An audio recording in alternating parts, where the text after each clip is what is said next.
साथियों, अभी हम बात करने वाले हैं सेक्शन 141 बी एन एस के ऊपर। सिंपल सी बात है कि जो कोई भी इंपोर्ट करेगा इंडिया में from any country outside India, any girl under the age of 21 years. तो पहला पार्ट तो इसका ये होगा कि भाई जो कोई भी इंडिया में इंपोर्ट करेगा किसी लड़की को जो किसी बाहरी देश की है जिसकी उम्र 21 साल से कम है, या किसी बॉय को जिसकी उम्र 18 साल से कम है, इस इंटेंशन के साथ या इस नॉलेज के साथ कि ऐसा लड़की या ऐसा लड़का उन्हें कंपेल या उन्हें फोर्स किया जा सके या उन्हें सिड्यूस किया जा सके to have illicit intercourse with another person. तो ऐसी स्थिति में दोषी व्यक्ति जो है वो जिम्मेदार होगा और 10 ईयर का इम्प्रिजनमेंट और फाइन वहाँ पर इम्पोज हो सकता है। तो ये सिंपल सेक्शन है, इसमें कोई दिक्कत वाली बात आपको नहीं होनी चाहिए। अब आते हैं सीधा 142 BNS के ऊपर।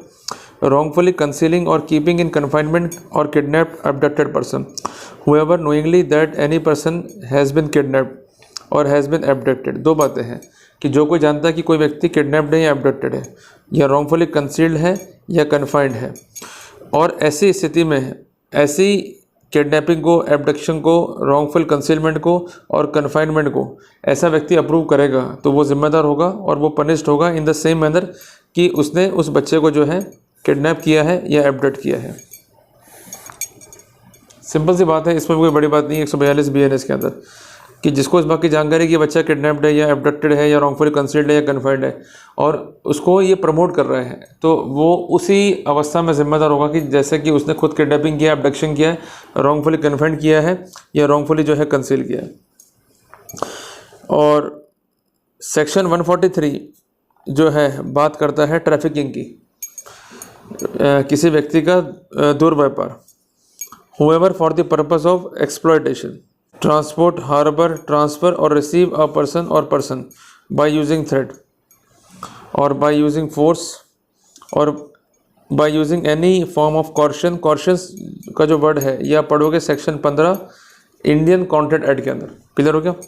by abduction, by practicing fraud, deception, by abuse of power, by inducement, including the giving or receiving of payment, benefit, in order to achieve the consent of any person having control over the person so transported, harbored, transferred or received commits the offense of trafficking। तो कुल मिला के छोटी सी बात यहाँ पर ये दी गई है कि अगर कोई व्यक्ति एक्सप्लॉयटेशन के पर्पज़ से किसी को ट्रांसपोर्ट करेगा, हार्बर करेगा, ट्रांसफ़र करेगा, रिसीव करेगा, और इस पूरी प्रक्रिया में थ्रेट्स का उपयोग हुआ है, फोर्स का उपयोग हुआ है, कॉर्शन का उपयोग हुआ है, एबडक्शन का उपयोग हुआ है, डिसेप्शन का उपयोग हुआ है, फ्रॉड का उपयोग हुआ है, अब्यूज ऑफ प्रोसेस का उपयोग हुआ है, या कोई इंड्यूसमेंट दिया गया है बाय गिविंग और रिसीविंग एनी पेमेंट और बेनिफिट, ताकि इस तरह का कंट्रोल जो है उस व्यक्ति पर ऑक्यूपाई कर सकें जिसके कंट्रोल में वो बच्चा था या व्यक्ति था, और उस कॉन्टेक्स्ट में उसका ट्रांसपोर्टेशन, उसका हार्बरिंग, उसका ट्रांसफ़र उसको इजीली जो है रिसीव किया सके। तो ऐसा करने वाला व्यक्ति जो है जिम्मेदार होगा for the offence of trafficking. Clear हो गया? अब यहाँ पर एक स्पष्टीकरण है एक्सप्लॉयटेशन। एक्सप्लॉयटेशन में इंक्लूड है सेक्सुअल एक्सप्लॉयटेशन, आप नोट कर लीजिए। दूसरा है स्लेवरी। तीसरा है प्रैक्टिस सिमिलर टू स्लेवरी, मतलब भीख मांगना, बैगिंग कराना उनसे। इसके अलावा है servitude, bagging, force removal of organ. ये सब पार्ट है एक्सप्लॉयटेशन के। याद रहेगा ना आपको? हिंदी में क्या जाएगा शोषण से मतलब लैंगिक शोषण, सेक्सुअल एक्सप्लॉयटेशन। दूसरा है स्लेवरी कि उसको मतलब बैगिंग करा रहे हो, एक तरीके से आप उसको स्लेव बना दिया, गुलाम बना दिया आपने। और तीसरा है practice similar to slavery, means ऐसी ही प्रैक्टिस जो स्लेवरी से मैच खाती है। इसके अलावा बैगिंग है, भिक्षावृत्ति। इसके अलावा है अंगों को रिमूव करना ताकि इजीली जो है उससे भीख मंगवाई जा सके या उसे गुलाम बना के रखा जा सके। साथियों आते हैं सब क्लॉज नंबर 2 पे। क्या कहता है कि whoever commit the offense of trafficking, कि जो कोई भी ट्रैफिकिंग करेगा उस स्नैरियो में वो पनिश्ड होगा। किससे? With imprisonment. इम्प्रिजनमेंट कैसा होगा यहाँ पर? रिग्रेस। भाई इम्प्रिजनमेंट दो तरह के होते हैं, सिंपल और रिग्रेस। यहाँ पर क्या होगा? रिग्रेस इम्प्रिजनमेंट, जिसका पीरियड जो है 7 साल से कम नहीं होगा, पर इसको 10 ईयर तक एक्सटेंड कर सकते हैं, और यहाँ पर फाइन भी जो है इम्पोज किया जाएगा। और अगर इस ट्रैफिकिंग में एक से अधिक लोग जो है शामिल हैं तो वो सब भी जो है पनिशेबल होंगे for a term which can not be less than 10 year but which में एक्सटेंड टू लाइफ। तो कुल मिला के गैंग की बात यहाँ पर की गई है। सब क्लॉज नंबर 4 ये कहता है कि where offence involve the trafficking of a child it shall be punishable with rigorous imprisonment. अगर यहाँ पर जिसको आप ट्रैफिकिंग कर रहे हो जिसके कॉन्टेक्स्ट में वो एक बच्चा है, तो यहाँ पर जो टर्म है वो मिनिमम 10 ईयर है, पर उसको इम्प्रिजनमेंट फॉर लाइफ तक एक्सटेंड कर सकते हैं और वहाँ पर फाइन भी इम्पोज होगा। अगर यहाँ पर ट्रैफिकिंग हो रही है एक से अधिक बच्चे की, तो it's punishable with reduce imprisonment, जिसका टर्म जो है मिनिमम 14 ईयर है, जिसको LI तक जो है अपन एक्सटेंड कर सकते हैं। बट LI से मतलब क्या है, नेचुरल लाइफ तक।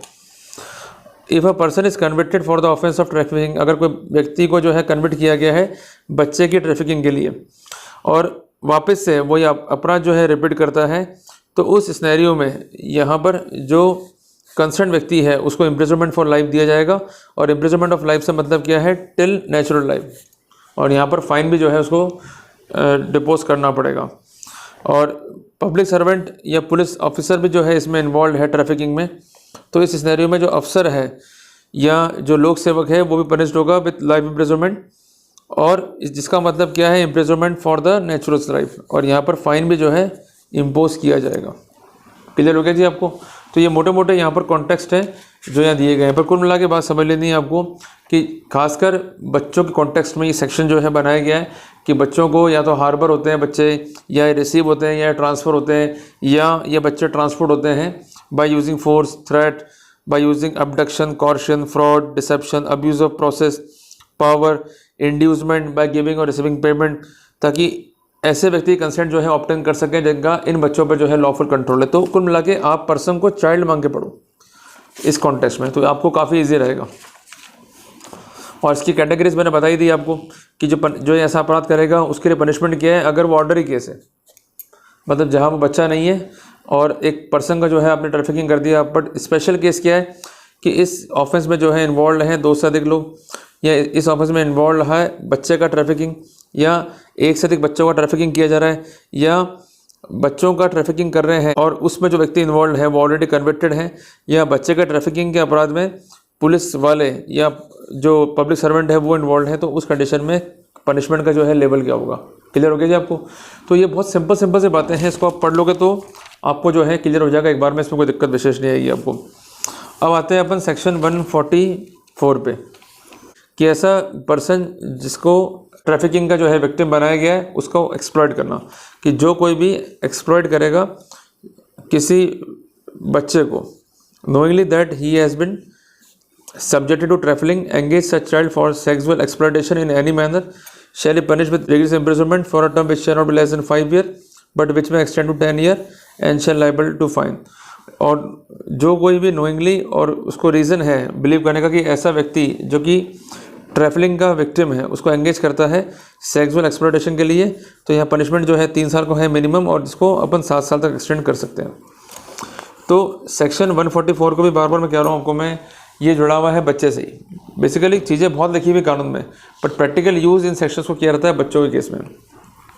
तो अगर कोई बच्चा है जिसका ट्रैफिकिंग हुआ है और अल्टीमेटली कंसर्न व्यक्ति को इस बात की जानकारी है कि ये बच्चा ये जो है इसका ये विक्टिम है of the offence of trafficking, तो इस सिनेरियो में अगर ऐसा बच्चा एंगेज हो रहा है for sexual exploitation in any manner, तो वो जो है एक पनिशेबल अपराध है। मिनिमम पनिशमेंट जो है यहाँ पर 5 ईयर है, जिसको 10 साल तक एक्सटेंड कर सकते हैं। बहुत सिंपल सी बात है।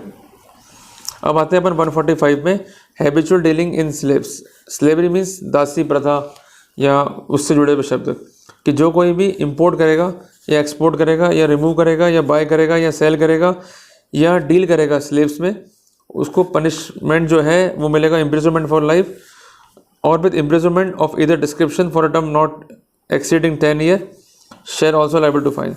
तो कुल मिला के जी वही बात है, 2 कैटेगरी यहाँ पर वापस से कर रखी है पार्लियामेंट ने कि अगर वो बच्चा नहीं है, कोई बड़ा व्यक्ति है, ठीक है जी, तो वहाँ पर पनिशमेंट जो है वो 10 साल से ऊपर एक्सीड नहीं करेगा। पर अगर वो छोटा बच्चा है जिसको इस तरह के स्लेविंग कार्य में जो है इन्वॉल्व कर लिया गया है और हैबिचुअली ये काम किया जा रहा है उस कंसर्न व्यक्ति के द्वारा, ऐसे बच्चों को इंपोर्ट, एक्सपोर्ट, बाय, सेल और डील करने का, ताकि वो स्लेविंग एक्टिविटी में जो है इन्वॉल्व हो सके, तो उसको मिलेगा LI। ठीक है जी। और अगर वो एडल्ट है या मेजर है तो वहाँ पर इम्प्रिजनमेंट है और with description for a term not exceeding 10 year. तो इस तरह से इसको पढ़ा जाएगा। अब है अनलॉफुल कंपल्सरी लेबर, कि जो कोई भी अनलॉफुल मैनर में कंपेल करेगा किसी पर्सन को to labour against the will of that person, वो पनिश्ड होगा विद इम्प्रिजनमेंट, जिसको 1 ईयर तक एक्सटेंड कर सकते हैं, और फाइन भी जो है यहाँ पर इम्पोज किया जाएगा। तो मोटी मोटी बात यह है कि जो ये अनलॉफुल कंपल्सन लेबर है ये अलग है स्लेवरी से। किसी को काम नहीं करना है पर आप मजबूर कर रहे हो काम कर, और इसके लिए आप फोर्स यूज़ कर रहे हो, कॉर्शन यूज़ कर रहे हो, तो यहाँ पर कंसर्न व्यक्ति जो है जिम्मेदार होगा पनिशमेंट के लिए। पनिशमेंट जो है यहाँ पर 1 ईयर है और फाइन जो है इम्पोज हो सकता है, और दोनों यहाँ पर इम्पोज हो सकते हैं। तो सेक्शन 146 BNS जो है उसको डिफाइन करता है। अब आते हैं अपन सेक्शन 147 पर ये ध्यान रखिएगा कि ये जुड़ा हुआ है चैप्टर नंबर 7 से, जो कि डील करता है ऑफेंस अगेंस्ट द स्टेट। तो अपन एक काम करेंगे, बेटर रहेगा कि इसको पढ़ते हैं अपन नेक्स्ट क्लास में, ताकि ये टॉपिक जो है प्रॉपर्ली अपन कवर कर पाएंगे और फिर फ्लो जो है टूटेगा नहीं अपना। तो मिलते हैं भाई नई क्लास में। टिल देन जय हिंद, जय भारत।